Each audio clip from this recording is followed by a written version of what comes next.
네, 오늘 또 우리 하나님 말씀 앞으로 오신 여러분들 주님의 이름으로 사랑하며 축복합니다. 네, 저는 지난 주일 저녁에 말이 제가 한 말이 영어 아닌 말을 계속 하고 있더라고.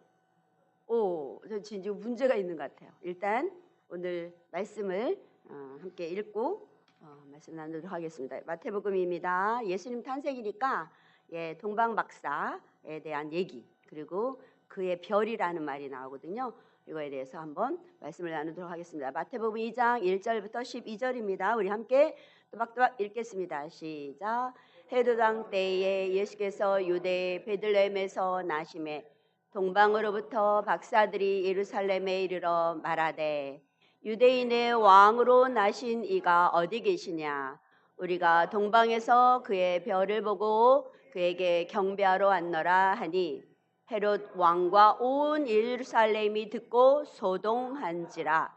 왕이 모든 대제사장과 백성의 서기관들을 모아 그리스도가 어디서 나겠느냐 물으니 이르되 유대의 베들레헴이오니 이는 선지자로 이렇게 기록된 바 또 유대 땅 베들레헴아 너는 유대 거울 중에서 가장 작지 아니하도다.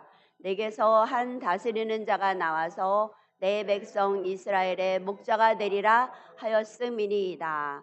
이에 헤롯이 가만히 박사들을 불러 별이 나타난 때를 자세히 묻고 베들레헴으로 보내며 이르되 가서 아기에 대하여 자세히 알아보고 찾거든 내게 구하여 나도 가서 그에게 경배하게 하라.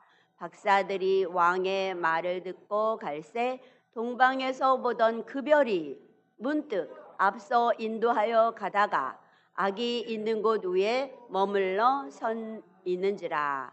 그들이 별을 보고 매우 크게 기뻐하더라. 집에 들어가 아기와 그의 어머니 마리아가 함께 있는 것을 보고 엎드려 아기께 경배하고 보배합을 열어 황금과 유향과 몰약을 예물로 드리니라. 그들은 꿈에 헤롯에게로 돌아가지 말라 지시하심을 받아 다른 길로 고국에 돌아가니라. 아멘. 잠깐 기도하겠습니다. 하나님 감사합니다. 예수님이 이 땅에 오신 것에 대해서 우린 예수님을 믿지만은 예수님의 탄생조차도 잘 모릅니다. 관심이 없다고 해야 하는 것이 가장 정확한 표현인 것 같습니다. 우리는 그냥 우리 삶에만 목적이 있고 예수님이 어떻게 태어났는지 왜 태어났는지 그냥 그저 예수님은 내가 믿어야 되는 대상인가 보다 하고 믿는 저희들인 줄 알고 주님 회개합니다. 우리 하나님이 어떻게 이 땅에 오셨고 우리를 어떻게 하려고 오셨는지 우리는 어떻게 살아야 되는지 우리가 믿는 신자로서 어떤 삶을 살아야 되는지 오늘 말씀을 통하여 배우고 또 그렇게 삶을 고쳐나가며 우리 하나님이 기뻐하는 사랑하는 주님의 자녀들 되기를 소망합니다. 이 시간 지난 주일 저녁에 말이 꼬여가지고 진리라고 계속 말하면서 교리라고 말했다고 생각한 이런 어리석음이 없도록 이 시간에 부족한 죄종 입술을 주님께서 어거하여 주시고 이 예배를 방해하는 더러운 영들은 예수 이름으로 명하노니 묶임을 받고 떠나갈지어다. 주님 홀로 영광 받아주시고 주님 우리를 깨우쳐 주옵소서. 감사를 드리며 예수 그리스도 이름으로 기도합니다. 아멘. 네, 제가 지난 주일 저녁에 계속해서 이렇게 말을 했어요. 이 교회의 진리가 뭐냐고. 근데 제 생각에는 우리 기독교의 교리가 뭐죠? 이걸 물은 거예요. 교리라고 계속 말하고 있다고 생각을 하면서 이분 진리라고 하고 있더라. 그래서 정말 어이가 없어가지고 네, 제가 이렇지 않도록 여러분 기도 좀 해주시기 바랍니다. 네, 감사합니다. 네, 죄송하다는 말씀을 드리고 시작하겠습니다. 오늘 이 마태복음 이 2장 1절에서 2절에 나오는 여러분 그 주인공들 나오는 출연진 이게 만약에 드라마라면 누구 기억이 나요? 동방박사 또 헤롯 또 목자들 나왔어요? 그렇지. 세 사람이라고 나왔어요? 동방박사 세 사람? 그러니까 그 가사가 잘못된 거예요. 세 사람이라는 표현은 성경에 없어요. 예물이 세 가지지. 세 사람이라는 말은 그러니까 그것은 가사가 좀 오버센스인 것 같아요. 왜냐하면 예물이 셋이니까 세 사람일 거다 이렇게 한 거죠. 근데 세 사람이라는 표현은 어디에도 없어요. 어디에도 없어요. 네, 우리 성경 따라가야 될 줄로 믿습니다. 자, 우리 그러면 오늘 예수님, 아기 예수님을 맨 처음 영접한 사람은 누구예요? 그렇습니다. 누구예요? 대답하신 분? 복지사님? 저 뒤에 누구예요? 제가 잘 안 보여. 누구세요? 복지사님 맞아요? 아니에요? 저 뒤에 계신 분 성함이 뭐예요? 누구예요? 성함 좀 알려주세요. 빨리 나가게. 비밀이야? 동방박사예요. 여러분 동방박사. 여러분 이상하지 않아요? 아니 그 메시아를 달라고 로마에서 해방시켜 주시고 우리를 구원해 주실 그 메시아를 달라고 유대인들이 얼마나 기다렸어요. 그런데 예수님, 아기 예수님을 맨 처음 만난 사람은 동방박사예요. 띵 맞은 것 같지 않아요? 그 수많은 유대인들, 유대 서기관과 막 이런 구약을 줄줄 외우는 이런 사람들이 아기 예수의 탄생을 맨 먼저 알았어야지. 근데 어떻게 동방박사라는 사람들이 이방인이잖아요. 그 먼 데서 와가지고 맨 처음에 아기 예수를 맨 처음 보냐 이거예요. 네, 여러분 이것을 정말 우리가 충격을 받아야 돼요. 네, 이 동방박사를 이 아기 예수께 이렇게 데려온 인도한 그 존재는 누구죠? 별입니다. 별인데 뭐라 그랬어요? 마태복음 오늘 우리가 본 거 보면은 2장에 보면은 뭐라 그랬냐면 별이라고 했는데 자 2장 몇 절이야? 1장 2절에 보면 그의 별이래요. 그의 별. 여러분 별이 누구를 의미하는 거야? 예수님을 의미하는 것 같지요? 예, 예수님을 의미하죠. 왜냐하면 이 예수님께로 부르는 분은 하나님이신 예수님, 하나님밖에 없어요. 요한복음 6장 44절에도 보면 아버지께서 나를 보내신 아버지께서 부르지 않으면 아무도 내게로 올 자가 없다. 예수님이 그러셨거든요. 그러니까 예수님께로 올 수 있다는 것은 예수님이 인도한 거예요. 그러니까 그의 별이 누구의 별이에요? 예수님의 별을 의미해요. 맞죠? 네, 그것을 여러분 인정하고 가기를 원합니다. 이 별이 나왔는데 우리 이스라엘 국기 생각나세요? 어떻게 생겼는지? 육각형? 오, 우리 형님 형제님이 잘하시네. 우리 다 이 이스라엘 국기 좀 보여주세요. 이스라엘의 국기. 이거예요. 삼각형 이렇게 생긴 거와 거꾸로 이렇게 해서 육각 이렇게 나와 있죠? 이게 다윗의 별이에요. 이 제목이 이 별 이름이 다윗의 별이래요. 이게 이스라엘의 국기예요. 그러니까 별을 굉장히 의미 있게 이스라엘에서는 보고 있다 이렇게 생각해도 되겠죠? 네, 여러분 그러면 왜 이 별을 이 별이신 이 예수님이 왜 그 유대인들, 그 유명한 서기관들 공부하는 그 사람 성경 박사들한테 안 나타나고 왜 이방인에게 나타났을까요, 여러분? 응? 이거 정말로 의미가 있죠. 왜냐하면 예수님의 탄생은요 이제 기준이 달라져요. 여러분 구약과 신약은 완벽하게 달라요. 구약만 믿어서는 구원 없어요. 구약만 믿어서는 구원이 있어요, 없어요? 없어요. 예수를 믿어야 돼요. 신약에 나타나신 예수. 이 예수를 믿어야 구원이 있는데 이 하나님 백성의 기준이 달라졌다는 것을 알아야 돼요. 동방박사 하나님의 백성일까요? 아닐까요? 하나님 백성이 그렇게 구약을 딸딸 외던 유대 서기관들, 제사장들, 대제사장들이 아니고 동방박사 같은 사람이 하나님 백성이다. 이거를 선포하고 들어가는 거예요. 하나님 백성이 누군지를 먼저 예수님의 탄생이 먼저 보여주고 있어요. 여러분, 이 구약에는요, 아브라함의 혈통을 따라서 그 혈통을 따라 난 사람 이스라엘이 다 하나님 백성이었어요. 그런데 신약에 와서는 틀렸다 이거예요. 아니다. 이 얘기를 하는 거예요. 네. 그래서 유대인들 지금 예수 안 믿고는 구원이 있어요, 없어요? 없어요. 그들은 지금 막 선민 사상에 우리는 선택받은 민족이다 하면서 아주 그냥 뭐 선민 사상에 꽉 차 있지만 택도 없는 소리예요. 예수 없이는 그 누구도 구원받을 수 없습니다.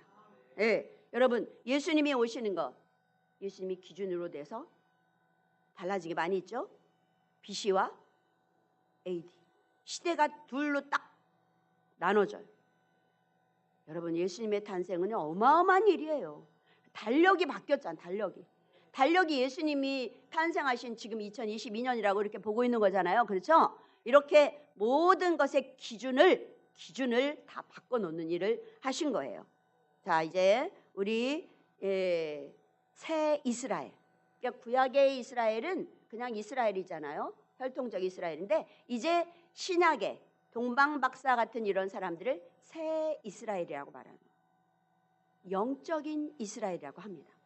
그러니까 구약의 아브라함의 혈통을 타고난 이 이스라엘은 육적인 이스라엘이고, 그리고 예수님을 믿고 이런 사람들로 하나님 백성 된 사람들은 영적인 이스라엘이에요. 그럼 구원은 육적인 이스라엘이 받을까요? 영적인 이스라엘이 받을까요? 그렇습니다. 그것을 아셔야 될 줄로 믿습니다. 이 동방박사들은 왜 아까 제가 하나님의 백성이라고 했냐면, 이 동방박사들이 여기 이 어떤 신학자는 이렇게 말해요. 별이 나타난 시기와 아기가 예수님이 탄생한 그 시기를 같다고 보면 거의 10달이라는 거야. 그 10달 그 먼 데를 걸어서 온 거예요. 그때 뭐 자동차가 없잖아요. 비행기도 없고. 네, 그렇게 온 거예요. 그리고 뭘 갖고 왔어요? 예물까지 가지고. 예물. 뭐 갖고 왔어요? 그렇죠. 네, 황금과 유향과 모략을 갖고 왔어요. 예, 그렇게 와가지고는 우리 아기께 경배하잖아요. 이거는 분명히 메시아를 똑바로 알고 있는 하나님의 백성임에 분명합니다. 예, 동방박사는 분명히 하나님 자녀예요. 네, 그렇게 선포합니다. 자, 이제 동방박사에 대해서 우리가 살펴보기를 원합니다. 동방박사가 어떤 사람이냐면, 이 동방박사들은 마고스라고 해서 아주 특별한 신분이에요. 뭐냐면 이날에 별이나 이런 점을 치던 사람이에요. 그러니까 이게 악한 영이잖아. 악한 영. 주로 옛날에는 점치고 하는 거 다 악한 귀신들을 힘을 빌어서 점치잖아요. 그렇듯이 이 동방박사들도 별을 연구하면서 이렇게 살았던 사람들이에요. 예. 그런데 이 별을 연구하는데 이 동방박사들은 헤롯 왕을 찾아갔잖아요. 그래요, 안 그래요? 왕을 함부로 찾아갈 수 있어요, 없어요? 없죠. 이 헤롯 왕을 찾아간 것을 보면 신학자들이 이렇게 해석을 합니다. 이게 아주 별을 연구하면서 그 개인의 뭐 무슨 흥망성쇠 뭐 이것만 하는 게 아니라 국가, 나라의 아주 아주 그냥 그런 정책들, 나라의 어떤 정보들, 이런 것들을 별을 연구해서 알려주는 왕의 자문기관이라는 거예요. 그러니까 왕이 특별히 세워갖고 이렇게 했던 그런 사람들이라는 거예요. 그래서 운명을, 이제 나라의 운명, 개인의 운명을 점쳤던 사람들인데, 이거는 그 여러분 다니엘 있잖아. 다니엘과 세 친구들이 그 바벨론의 느부갓네살 포로로 돼갖고 거기서 뽑혀가지고 그들에게 막 공부를 가르쳤다 그랬잖아요. 이게 이런 거를 가르쳤다고 얘기를 합니다. 그때 이게 최고의 신학문이야. 신학문. 지금의 현대의 과학, 자연과학처럼 그런 그 시대에는 이게 최고의 학문이었던 거예요. 그래서 이것들을 이제 배웠던 거야. 근데 우리 동양에서도 주역이잖아. 주역이 뭐 하는 책이에요? 점치는 책이잖아. 점보는 책. 이거를 인류가 어느 나라나 똑같이 수천 년 동안 이거를 그냥 이렇게 배워오고 섬기고 그랬던 거예요. 의지하고 그렇게 했었던. 그런데 현대의 자연과학이 딱 발달되니까 그 주역이나 이런 것들 다 뭐라고 치죠? 미신이라고 하잖아요. 미신이라고 해서 뒤로 탁 내보내죠. 그런데 이 자연과학도 그렇게 될 수 있어요. 왜요? 세상 모든 것에는 죄가 들어가 있거든요. 죄가 들어가면 바뀌어요. 변질이 돼요. 그런데 안 변하는 게 있죠? 뭐예요? 하나님 말씀은 안 변해요. 마태복음 24장 35절에 나오죠? 천지는 변해도 하나님의 말씀은 1.1핵도 변해지지 않는다. 그러니까 모든 것은 변한다는 전제로 보면 지금 우리가 믿고 이렇게 하는 과학도 바뀔 수 있어요. 언제가 될지 모르지만. 자, 그렇다면 어떻게 동방 박사들이 메시아를 알았을까? 구원자가 온다는 것을 어떻게 알았을까? 이방인이 어떻게 알았을까? 여러분, 아까 제가 말씀을 드렸죠? 다니엘처럼 포로로 이스라엘이 포로로 이 바벨론 이쪽에 잡혀가 가지고 몇 년 만에 돌아가죠? 70년. 우리 형내 형제님이 탄탄해. 내가 보니까 탄탄해. 기본기가 있어. 70년 만에 돌아와요. 그런데 싹 다 돌아왔어요? 남아 있었어요? 대답해 보세요. 남았어요? 싹 다 돌아왔어요? 응? 자신이 없어요? 남았어요. 그 사람들을 디아스포라라고 그래요. 뭐라 그래요? 디아스포라. 이 디아스포라들이 남아 있어 가지고 거기 남아 있었던 유대인들에게 메시아가 있다, 메시아가 온다, 이런 것들을 메시아 사상을 공부하고 연구하는 사람들이 아주 많았대요. 게다가 무슨 일이 있었냐면 바벨론의 느부갓네살 왕 때만 해도 하나님을 막 높여요. 무슨 일로 높이냐면 다니엘서 2장에 보면은 다니엘에게 아니지. 그 나라의 이 술사들, 이런 사람들에게 내가 무슨 꿈 꿨는지 알아맞추고 해석해. 꿈 해몽해. 꿈도 안 알려주고 해몽하라는 거야. 그런데 할 수 있어요, 없어요? 아무도 못하죠. 근데 그걸 누가 했어요? 다니엘이 했어요. 그랬더니 다니엘 2장 47절에 도균 집사님, 이렇게 느부갓네살 왕이 하나님을 이렇게 높여. 우리 읽어볼까요? 시작. 왕이 대답하여 다니엘에게 이르되 너희 하나님은 참으로 모든 신들의 신이시오 모든 왕의 주제시로다. 내가 능히 이 은밀한 것을 나타내었으니 내 하나님은 또 은밀한 것을 나타내시니시로다. 우와, 신 중의 신이라고. 그 나라에도 신이 잡신들이 귀신들이 많잖아. 그 신 중의 신이라고 막 이렇게 해놓은 거예요. 그러고 나서 다니엘 3장에는 또 다니엘의 세 친구 있잖아. 사드락, 메삭, 아벳느고를 금신상에 절하지 않으면 풀무불에 던진다 그랬잖아요. 그랬더니 이 세 사람이 했어요, 안 했어요? 절을 안 했죠. 그랬더니 풀무불에 던졌죠. 그랬더니 어떻게 했어요? 그렇죠. 머리털 하나 상하지 않고 그 불에서 살아나온 것을 보고 다니엘 3장 28, 29절에 또 이 왕이 또 이렇게 하나님을 높이네. 우리 큰소리 읽어주세요. 시작. 메삭과 아벳느고의 하나님을 찬송할지로다.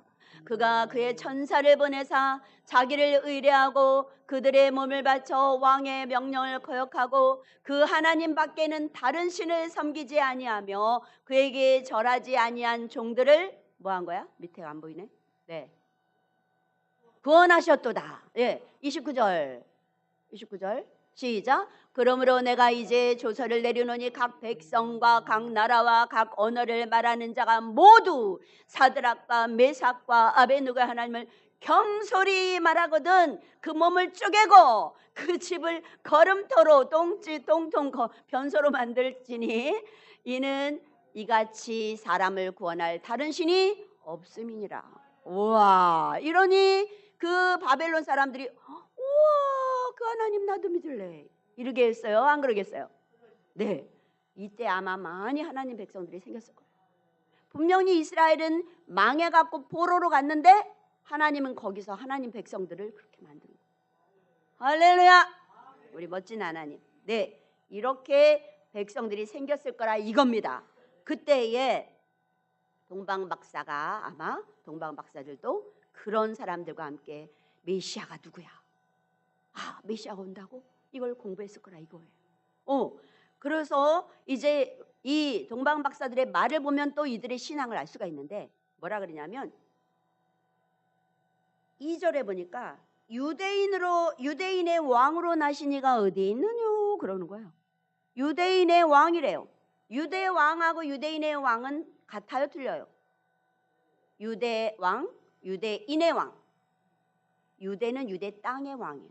유대 땅을 다스리는 지금 왕이 누구예요? 헤롯이죠, 헤롯. 여러분 정신 차리세요. 하나님 말씀 드릴 때는 정신을 바짝 차리고 이게 어떻게 돌아가는지 이렇게 하고 놓치지 않으려고 해야지. 그냥 지금 본문을 읽었는데도 헤롯이 누구지? 저 정내 형제가 헤롯이라는데 헤롯인가 보다 이러시면 안 돼요. 정신을 바짝 차리고 지금 이 당시의 왕은 헤롯이. 헤롯. 네. 이 헤롯이 유대 땅의 왕이에요. 유대. 그런데 유대인의 왕은 누구예요? 하나님 예수님이죠. 이거를 선택을 똑바로 한 거야. 동방박사가 말하기를 유대 왕이 어디 계세요? 그럼 헤롯 왕에 딱 가면 되는 거예요. 자기들이 아예 헤롯 왕을 목표로 하면 되는 거야. 그런데 유대인의 왕으로 나신 이가 어디 있냐고? 물은 거예요. 여러분, 그러니까 어떻게 된 거예요? 이 동방박사들이 유대인이 누구고 유대인의 왕이 누군지를 다 아는 신앙이 있는 사람이라 이 소리예요. 그리고 선물을 봐도 뭐를 가져왔어요? 황금과 유향과 모략이에요. 황금은 뭘 의미하냐면 이건 예수님의 삼직을 의미해요. 삼직. 예수님은 세 가지를 겸한 왕이에요. 뭐예요? 왕, 선지자, 제사장. 이건 아셔야 돼요. 예수님은 삼직을 겸한 왕이에요. 예수님은 삼직을 겸한 그리스도가 예수님이에요. 다 같이 왕, 선지자, 제사장.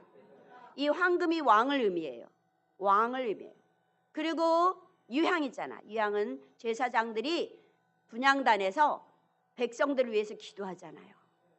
목사들이 성도들을 위해서 기도하듯이 분향단이 바로 그거거든요. 이 유향이 그걸 말해요. 이게 제사장을 의미해요. 그리고 모략은 선지자로서 죽음을 당하게 되는. 그래서 세 가지 삼직을 의미하는 선물을 갖고 왔다는 것은 보통 깊이 메시아에 대해서 공부하지 않으면 알 수 없는 선물이에요. 아무거나 주워 갖고 온 게 아니야. 그냥 고급진 거 갖고 온 게 아니라니까. 아기 예수님이 탄생할 때 예수님이 삼직, 왕, 제사장, 선지자 이거를 대표하는 그 선물들을 갖고 온 거예요. 아시겠죠? 그러니까 이 사람들의 그 신앙이 있다 없다? 있다. 자, 그런데 이 별이 지금 아기 예수께 데려가야 되는데 누구에게 데려갔어요? 동방박사들을 헤롯에게 데려갔잖아요. 헤롯에게. 이상하지 않아요? 이상해 안 이상해? 조금 위험하잖아. 그지? 이거 분명히 들으면 헤롯이 가만 안 있을 텐데 사실 이러고 나서 어떻게 했어요? 2살 이하를 다 남자를 죽였잖아. 남자애들 다 죽여. 이걸 알고 나서 이 사건 이후에 2살 아래 남자애들 이제 태어난 애들 다 죽여라. 이런 일이 일어났다니까. 이거 그런데 별이 헤롯에게로 갔어요. 헤롯에게로. 이게 무슨 소리일까요, 여러분? 뭘까요? 왜 이렇게 했을까? 헤롯은요 에서의 후손이에요. 야곱과 에서가 있잖아요. 야곱이 이스라엘이잖아요. 야곱이 이스라엘로 이름 바뀌었어요? 안 바뀌었어요? 바뀌었죠. 야곱이 이스라엘이에요. 에서는 이방인이에요? 유대인이에요? 둘이 쌍둥이지만 이방인이에요. 에서는 출애굽할 때 에서의 후손들이 있어요? 없어요? 없어요. 야곱의 자손들만 간 거예요. 야곱의 자손들만 이스라엘이에요. 그리고 그들만 출애굽한 거예요. 출애굽. 에서의 자손들은 안 갔고요. 이방인. 이 헤롯도 이방인이 유대의 왕이 된 거야. 이방인인데. 응? 그러면 하나님 백성은 어떻게 나요? 하나님 백성은 어떻게 생겨요? 여러분, 예수님이 어떻게 태어나신가를 생각하면 하나님 백성도 그렇게 태어난다는 걸 알아야 돼. 예수님이 어떻게 태어났어요? 중요한 단어가 안 나왔어요. 두 자.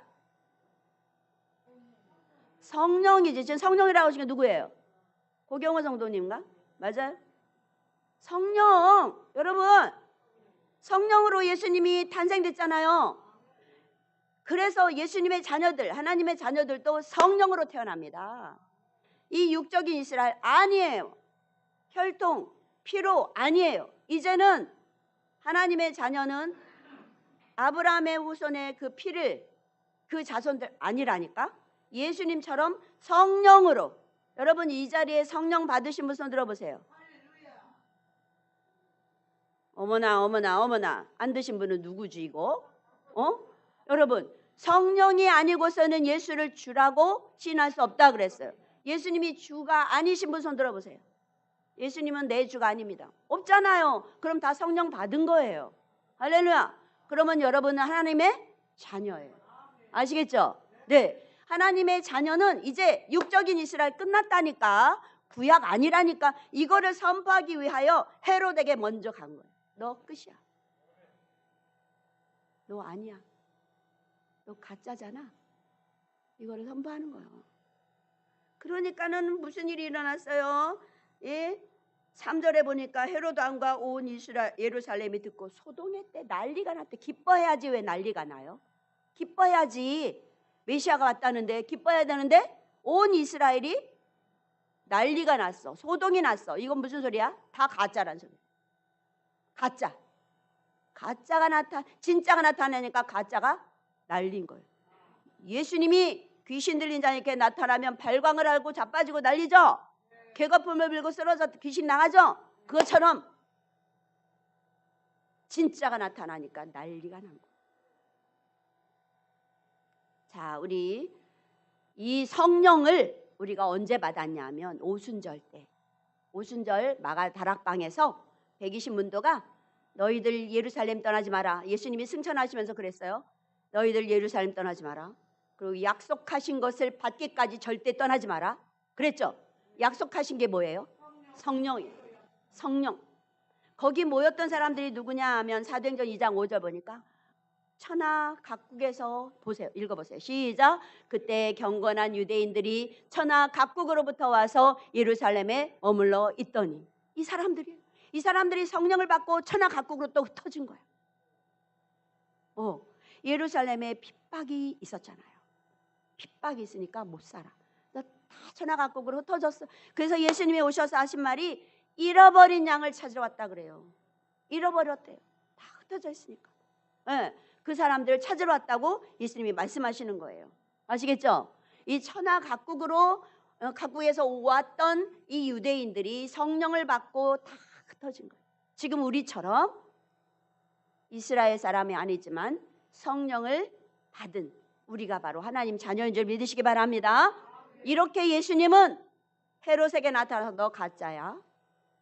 예, 이 하나님의 사자들을 보내가지고 너 가짜야. 이걸 선포하니까 그냥 난리가 난 거예요. 그러니까 여러분 생각을 해보세요. 이 헤롯이 얼마나 놀랐겠어. 이 예수님이 딱 오시면은요, 누가복음 2장 34절처럼 예수님 때문에 기뻐하는 사람이 있는가 하면 나 망했다 이런 사람이 생긴다니까. 누가복음 2장 34절에 뭐라고 써 있어요? 시몬이 그에게 축복하고, 누가복음 2장 34절, 시몬이 그들에게 축복하고 그의 어머니 마리아에게 말하여 이르되 보라, 이는 마리아에게 예수는 이스라엘 중 많은 사람을 패하거나 흥하게 하며 비방을 받는 표적이 되기 위하여 세움을 받았단다. 예수님 때문에 좋아하는 사람 누구예요? 하나님의 자녀들이겠지. 그런데 헤롯이나 가짜를 기다려왔던 유대인들, 구약은 쫄쫄해 있는데 예수님이 누군지도 모르고 나중엔 어떻게 했어요? 십자가에 못 박아 죽인 이 유대인들은 소동이 난 거야. 난리가 나서 그냥 예수하면 진저리 치다가 죽여버렸잖아요. 네, 이런 일이 예수님이 딱 나타나니까 생긴 거예요. 예수님의 탄생이 좋아하기만 할 게 아니라 이렇게 난리 난 사람들도 있다는 것을 우리가 알아야 됩니다. 네, 그의 별은요. 네. 어디 나오는가 하면 민수기 24장 10절에 17절에 나. 민수기 24장 17절에 보면 발람이 이스라엘을 축복해라 하고 발락이란 왕이 너 이스라엘 좀 저주해라. 너 저주해. 이스라엘 좀 저주해라. 그랬더니 입에서 뭐가 나와요? 축복이 나와요. 우리 한번 읽어보겠습니다. 시작. 내가 그를 보아도 이때의 일이 아니며 내가 그를 바라보아도 가까운 일이 아니로다. 한 별이 뭐가? 한 별이 야곱에게서 나오며 한 규가 이스라엘에서 일어나서 모압을 이쪽에서 저쪽까지 쳐서 무찌르고 또 셋의 자식들을 다 멸하리로다. 여기 별이 나와요. 한 별. 야곱에게서 나온 별이라고 얘기하고 있죠? 네. 또 이 별이 또 어디 나오냐? 아시아의 7 사자들. 아시아 교회의 목사들을 별이라고 또 얘기하고 있어요. 아시아의 7 사자를 7 별이라고 말했습니다. 또 예수님을 새벽 별이래요. 요한계시록 22장 16절에 볼까요? 요한계시록 22절 읽어주세요. 시작.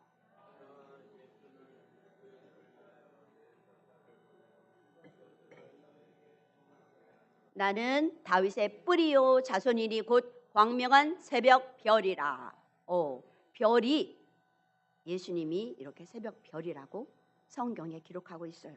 자, 이렇게 별이 민수기부터 쫙 연관이 있다는 것을 우리 머릿속에 기억하시면 좋겠습니다. 네, 별이 그냥 함부로 그냥 뚝 떨어진 그런 별이 아니고, 민수기부터 그 이스라엘의 후손으로 나오는 메시아를 별로 이렇게 표현하고 있어요. 네, 자, 그다음 보겠습니다. 그렇다면, 자, 이 헤롯이 왜 멘붕이 왔어요? 헤롯이 왜 소동하고 난리예요? 왜 멘붕이 왔어요? 아, 그런 거예요? 자, 여러분 보세요. 이 유대인의 왕이라고 이 동방 박사들이 헤롯 왕에게 말을 하니까 띠용 한 거예요? 유대왕, 유대인의 왕 헷갈릴 수 있어요. 이 사람들은 공부를 안 했잖아. 헤롯 왕은. 그러니까 띠용 해가지고는 사람들 부른 거야. 성경 박사들 다 와라. 성경 박사 누구예요? 누구야? 서기관이 성경 박사들이에요. 서기관들 다 부르고 유대 제사장도 다 불러가지고 야, 너희들 혹시 니네 메시아가 어디 태어난다는 그런 말 들었어? 그러니까 뭐라 그래요? 미가서 5장 2절을 말해요. 자, 읽어보겠습니다. 시작. 베들레헴 에브라다야 너는 유다족 속 중에 작을지라도 이스라엘을 다스릴 자가 내게로 나올 것이라. 그의 근본은 상고의 영원에 있느니라. 베들레헴에서 태어난대요 하고 서기관들이 말한 거예요. 야, 그러면 서기관들도 웃기잖아요. 이제 메시아가 태어났다고 그 소리를 들었잖아. 그러면 헤롯 빠이빠이. 진짜라면 헤롯 빠이빠이. 너 가짜지? 우리가 메시아한테 갈 거야 하고 가야 되잖아요. 맞아요, 틀려요? 틀려요? 헤롯 왕에게 붙어 있어야 돼요? 제가 하는 말 무슨 말인지 이해 못하겠어요? 이해가 가요, 안 가요? 가죠? 우리 형님 형제님만 안 와봐. 아니, 메시아가 아기가 태어났다고, 유대인의 왕이 태어났다고, 아기가 태어났다고 하면 어머, 우리 모르는 사이 태어났어. 어떻게? 빠이빠이. 헤롯 넌 가짜야. 그리고 아기 예수님께 가야 돼요, 안 가야 돼요? 가야 되는데 이 사람들 갔어요, 안 갔어요? 안 갔어요. 다 가짜야. 작아. 그러니까 지금 교회에서도 천국이 있고 예수님 재림하신다. 천국이 있고 이런 재림들을 말을 해도 이 땅만 추구한단 말이에요. 그런 사람들이 바로 이런 대제사장과 서기관들 같은 사람이야. 알면서 안 가. 가짜에 붙어 있어. 알면서 안 가. 거기가 먹을거리가 생기거든. 가짜에 붙어 있어야. 여러분 정신 차려야 돼요. 예수 믿으면서도 여전히 땅의 것을 추구하는 사람들이 있다 이거예요. 재림 상관도 안 해. 천국 그게 뭐야? 내가 건강하고 잘 살면 되는 거지. 와서 주세요, 주세요. 비나이다, 비나이다. 십자가 없이도 그냥 비나이다, 비나이다. 내가 상황당하고 똑같다니까. 그런 사람들이 아직도 있다면 회개하시기 바랍니다. 아멘이세요, 아니세요? 네, 여러분 그 얘기를 지금 하는 거예요. 그래서 이 소동이 난 거야. 그래서 소동이 난 거야. 싫은 거야, 싫은 거야. 응? 그냥 이 땅이 좋은 거예요. 지금 이대로가 좋아요. 응? 여기 헤로드 왕에게 붙어서 응? 돈 먹고 이렇게 살고 싶어요, 이 소리예요. 자, 그러면 미가서 5장 2절에 예수님이 태어나는 곳이 어디라 그랬어요? 베들레헴이라고. 왜 베들레헴이에요? 왜 베들레헴에 예수님이 태어나야 돼요? 오늘 천막에서 했는데 맞아요. 다윗의 고향이 베들레헴. 다윗의 고향이 왜 중요해요? 아브라함의, 자, 마태복음 1장 1절이 뭐예요? 아브라함과 다윗의 자손 예수 그리스도의 계보라 했잖아요. 아브라함과 다윗의 언약을 성취하는 분이 예수예요. 그러니까 이 예수님이 다윗의 그 언약을, 아브라함의 언약과 다윗의 언약을 성취하는 분, 그리고 다윗의 그 왕권을, 영적인 왕권을 회복하실 분으로 예수님이 오셨기 때문에 다윗의 고향에 태어난 거예요. 아시겠죠? 다윗의 고향이 어디라고요? 베들레헴. 다윗의 고향이 어디라고요?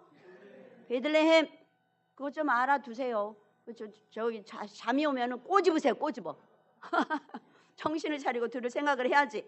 네. 졸리신 분 손 들어보세요. 졸리신 분은 조느라고 손을 못 들겠지? 네. 조는 분은 없는 것 같은데. 네. 자, 그렇다면 이게 어느 책에 나와 있다고요? 베들레헴에서 태어난다는 게? 원종민 집사님이 정신을 차리고 들은 거예요. 미가서. 그럼 왜 꼭 미가서일까? 미가 선지자 시대의 상황과, 영적 상황과 예수님 초림 때의 상황이 같은 거야. 뭐가 같으냐? 한번 볼게요. 자, 이 미가서 5장 1절부터 3절 우리 읽었나요? 딸 군대여, 너는 때를 모을지어다. 그들이 우리를 에워쌌으니 막대기로 이스라엘 재판자의 뺨을 치리로다. 베들레헴 에브라다야, 너는 유대아 족속 중에 작을지라도 이스라엘을 다스릴 자가 내게로 나을 것이라. 그의 근본은 상고의 영혼에 있느니라. 그러므로 여인이 해산하기까지 그들을 붙여두시겠고 그 후에는 그의 형제 가운데 남은 자가 이스라엘 자손에게로 돌아오리니. 남은 자가 이스라엘 자손에게로 돌아오리니. 흩어진 자들이 돌아올 것이다 얘기합니다. 왜 흩어졌어요? 고난 때문에, 핍박하니까 흩어졌어요. 그런데 이제 예수님으로 인해서 돌아온다 이거예요. 미가서 3장 1절부터 3절 보면은 와, 국민들을 이렇게, 백성의 가죽을 꼭 막 이렇게 보세요. 내가 또 이르노니 야곱의 우두머리들과 이스라엘 족속의 통치자들아, 들으라. 정의를 아는 것이 너희의 본분이 아니냐? 너희가 선을 미워하고 악을 기뻐하여 내 백성의 가죽을 벗겨, 응? 내 백성의 가죽을 벗기고 그 뼈에서 살을 뜯어가지고 그들의 살을 먹으며 그 가죽을 벗기며 그 뼈를 꺾고 다지기와 냄비와 솥 가운데에 담을 고기처럼 하는다. 이거 얼마나 백성들을 괴롭게 하는 거예요? 예수님께서 오셔서 성전에 들어가서 뭐라 그랬어요? 뭐라 그랬어요?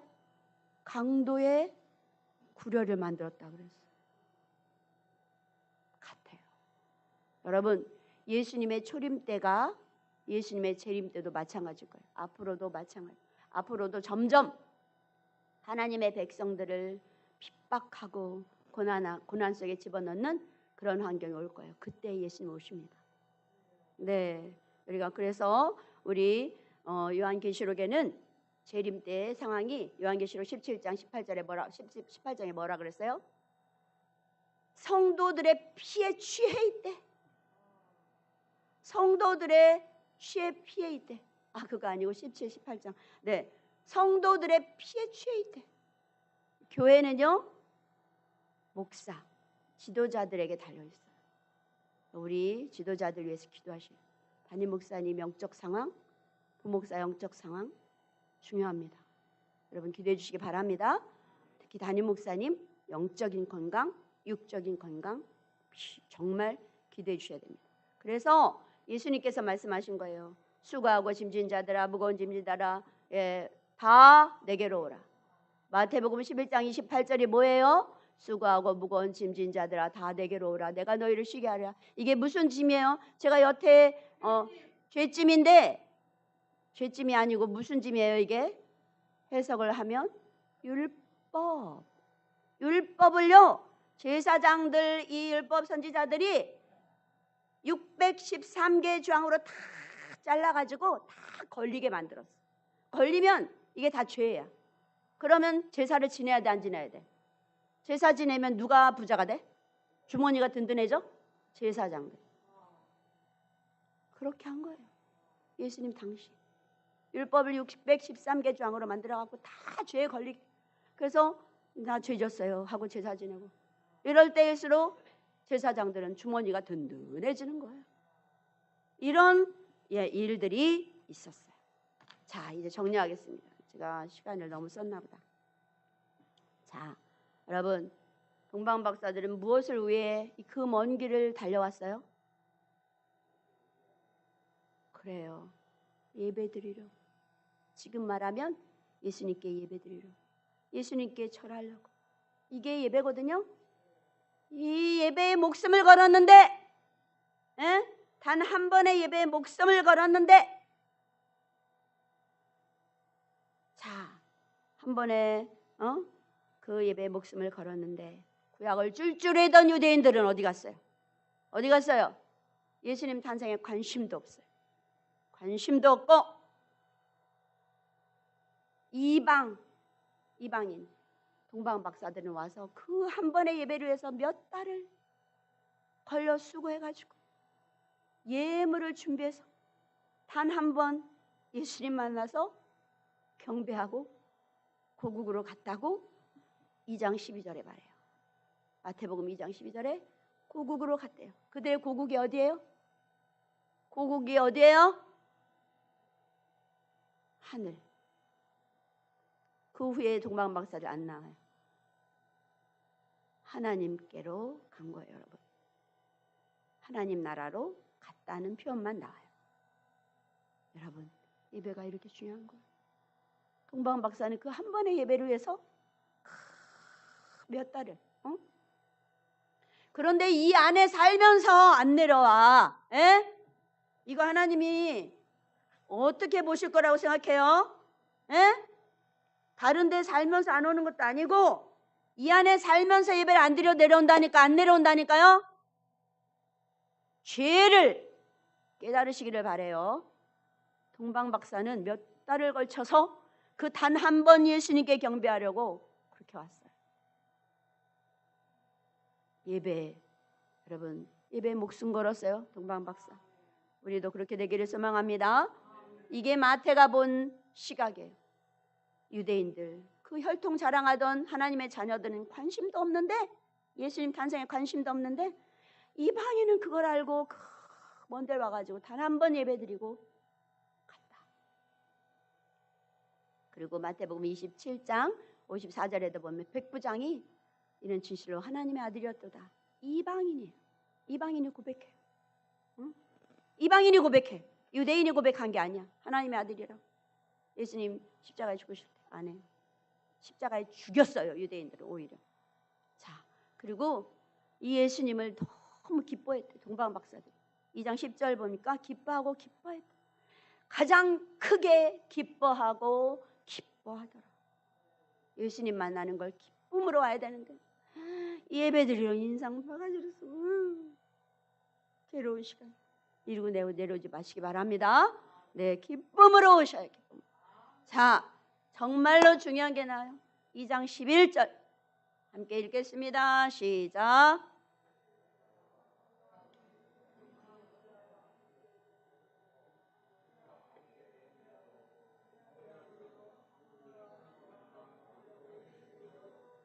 자, 잠깐만 펴보세요. 집에 가니까 누가 있어요? 아기와 어머니 마리아가 같이 있어요. 아기와 어머니 마리아가 같이 있는데 누구께 경배했대요? 아기께만 경배하는 거예요. 마리아는 대단한 여자예요. 우리가 정말 훌륭한 신앙인이라고 존경할 만한 여자예요. 왜요? 그 당시에 처녀가 임신하면 돌 맞아 죽어요. 그거를 자기가 감수하고 그렇게 되겠습니다 한 거예요. 뭐라 그랬어요? 1장 누가복음 1장 38절에 보니까 뭐라 그랬어요? 주의 계집 종이 오니 말씀대로 내게 이루어지다. 오케이 한 거예요. 나 처녀지만 임신하겠습니다. 이 소리. 대단한 여자예요. 그리고 생각을 해보세요. 요셉이 자기랑 약혼하고 앉았어요. 그 남편이 배가 불러오는 거를 보고 남편 될 사람에게 내가 사실은 이래갖고 임신이 된 거예요. 말하면 이해를 해요 못해요? 못하죠. 그래서 이 남자도 가만히 끊으려 했어요. 내가 말하면 자기 요셉이 말하면 돌 맞아 죽으니까 내가 속으로 조용히 끊어야지 했더니 그날 밤에 천사가 요셉의 꿈에 나타나서 성령으로 임신한 거야. 데려와. 이래가지고는 낳을 때까지 동침하지 않았다고 마태복음 1장 마지막 절에 나오죠. 그렇게 하고 아기를 낳은 마리아는 대단한 여자예요. 인정해요. 그런데 그 마리아도 예배의 대상은 아닙니다.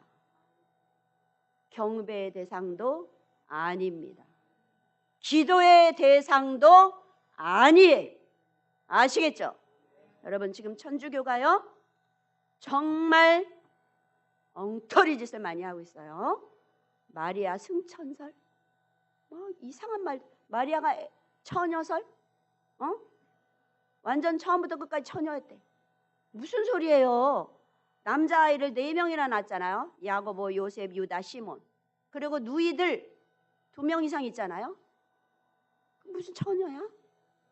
완전히 우상으로 만들었어요.